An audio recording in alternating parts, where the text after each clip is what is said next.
At least 8 people have been killed and another 7 injured in a mass shooting in the U.S. state of Texas. The gunman, who opened fire at a busy shopping mall in Allen, close to Dallas, was shot dead by a police officer. He's believed to have acted alone. According to the Gun Violence Archive, there have been close to 200 mass shootings across the United States so far this year. Well, Robert J. Spitzer is Professor of Political Science at the State University of New York College at Cortland. Welcome to the programme, Professor. So this, sadly, not the first mass shooting we've seen in the state of Texas recently, but yet the state has actually loosened its gun laws. Why is that? Because the leaders of the state of Texas, the governor, the state legislators, are members of the Republican Party, and they are very extreme within the party, and they control state politics, and they are themselves in the thrall of gun ideology, where they believe that gun ownership is good, that gun laws are bad, that the answer to gun violence is more gun ownership, and that they want to then talk about other causes of gun violence. And to be sure, there are other problems, such as mental health problems, but you cannot push aside the fact that these individuals are find it easy to obtain guns, including assault-type weapons, which was the gun used by the shooter in Texas for this most recent terrible mass shooting. And that is their belief, and they're not budging from it, come what may.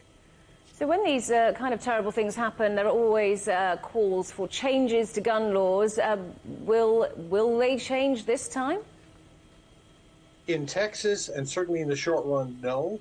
Certainly, it also has another effect, which is that it provides those who support stronger gun laws, which are most Americans and leaders in some more liberal states in the United States, to redouble their efforts to do what they can to stem gun violence. And in fact, Texas, as an example, is a state that has very lax gun laws and very wide gun ownership, and indeed it has led the nation in mass shootings, sorry to say.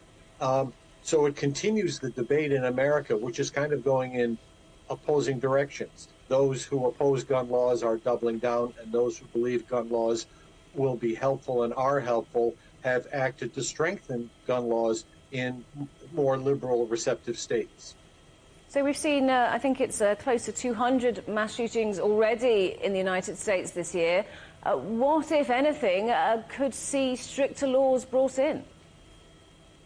Well, we have seen some movement, I should say, in some more conservative states. The governors of Kentucky and Tennessee, which have both seen mass shootings recently, and where the governors of both states actually knew people who were shot and killed in these attacks, have voiced support for some new measures. And that's an indication that I think there is a very slow shift that may be taking place. The best evidence of that was the fact that last summer, the United States Congress, in a bipartisan moment, put together a new gun bill. It was the first one at the federal level in nearly 30 years that was signed by President Biden. It was a very limited measure, to be sure, but at a time when Republicans and Democrats worked together on almost nothing, it was a remarkable moment. And I think it indicates that in the long term, the country will have an inclination to begin to move more systematically to tighten its gun laws. But I think that is a very slow and long-term process. Professor Spitzer, great to get your thoughts today. Thank you very much indeed for joining us. That's Robert J. Spitzer from the State University of New York.